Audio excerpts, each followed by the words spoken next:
Hello friends, welcome to our YouTube channel study tech by Das sir. आज आम ये channel गोटे नोटिफिकेशन विषय डिस्कसन करवा जहाँ वाकिंग इन इंटरव्यू जहाँ ओडिशा आदर्श विद्यालय आमर यहाँ हूँ केन्द्रापड़ा जिला आर्ट है तोरंडा बा पोस्ट बोरो यार जहाँ आम देखा केन्द्रापड़ा जिलार केन्द्रापड़ा जिलूर यहाँ आसी देखा कौन हो यहाँ हूँ आमर कंट्राक्चुअल टीचर बा पार्ट टाइम टीचर यहाँ 27/2/2026 तार आडभर्टाइजमेंट आसाला। आडभर्टाइजमेंट नंबरटा है 1 या अर्थ नुआ स्कूलटी देखा कौन हो वेब्र ओडिशा आदर्श विद्यालय स्कूलटी यहाँ नुआ खोलाई यार वेबसाइटा ये हाइलाइट कराई पे आप देखीदे पारे। ये 26 मार्च सुधा आपण मैंने 25 मार्च सुधा आप रेजिस्ट पोस्ट किंबा स्पीडी पोस्ट आप पठेबे केबे ना 25 मार्च सुधा आपण जेकोसी जो नोडाल प्रिंसिपल माने रही एठी हाइलाइट यहाँ होती जे आपण मैंने जो नोडाल प्रिंसिपल बा OAV है यही अनुसार केन्द्रापड़ा को पठेबे कौ माध्यम पठेबे ना आप डॉक्यूमेंट रेजिस्ट किंबा स्पीडी पोस्ट ऑर्डिनरी पठेबे ना केबे पठेबे बिफोर 25 तारीख या अर्थ 24 तारीख भितर आप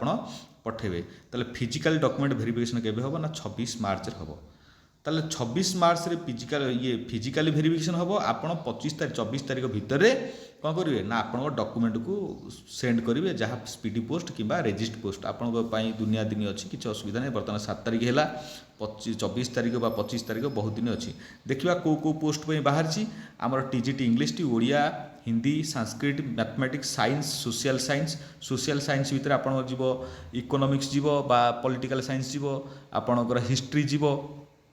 जोग्राफी जीव ये सब सोशल साइंस रे जीव। ताल देखिबा SC ST पिला 45% बाकी जनरल पिला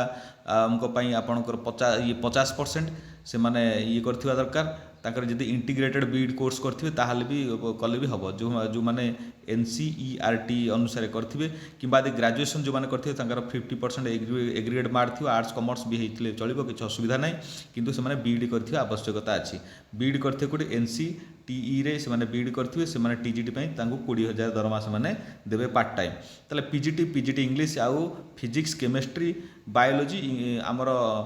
कोन कॉमर्स एठी आउ किछि नाही माने PGT पई ए कोर्स अछि केतरा 5टा अछि जो माने PG रे 50% रखिथिबे किंबा SC ST पिला माने बा SC BC पिला माने 45% रखिथे से माने ही अप्लाई करि पारे जो माने इंटीग्रेटेड PG करथिबे इंटीग्रेटेड PG हैला ए बर्तन इंटीग्रेटेड जो चली जी बर्तन इंटीग्रेटेड PG किंबा जो माने मास्टर डिग्री करथिबे 50% मार्क से माने भी अप्लाई करि पारे विथ आपण बीड करिया पड़िबो। जो बीड करथिबे NCTE रे आपण जो अप्रूवल बा अप्रूव्ड जो थिबो रिकॉग्नाइजेशन यूनिवर्सिटी रे आपण सेही अनुसार आपण बीड करथिबे। आपको केते टका दरमा मिलियो आपन को 25,000 टका पर मंथ मिलियो। यार अर्थ है जदि अधिक किसी डिटेल्स आप जानिबा पई आपण कौन करेंगे यही वेबसाइट रे जाई विजिट करेंगे जहाँ आमर केन्द्रापड़ा.odisha.government.in रे जाई विजिट करेंगे। किंतु आपणकर डॉक्यूमेंट वेरिफिकेशन आउ थे कहीदे आपंकर डॉक्यूमेंट वेरिफिकेशन हम केबे हम ना 26 मार्च हम आप डॉक्यूमेंट वेरिफिकेशन जहाँ आपण को नो TADA से माने TADA किसी देबे नाही आपण हाथ पर आप निज पैसा रे जिबे हैला। एप्लिकेशन टी एठी अछि एठी एप्लिकेशन टी आपण देखि दे पारिबे। एप्लिकेशन टी ए अछि जदि आपण माने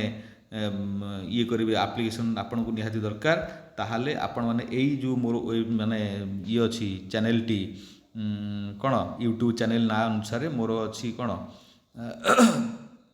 टेलीग्राम चैनल अच्छी से टेलीग्राम चैनल जाकि एटा को पाई जाय पारे फॉर्म को आप डाउनलोड कर दे पारे कि ना वेबसाइट की जी सब बेटर है आप वेबसाइट की जी वेबसाइट रे फॉर्म टी डाउनलोड करेंगे। आप चैनल सहित जोड़ी होगी रुहतु जेकोसी एडवर्टाइजमेंट आसो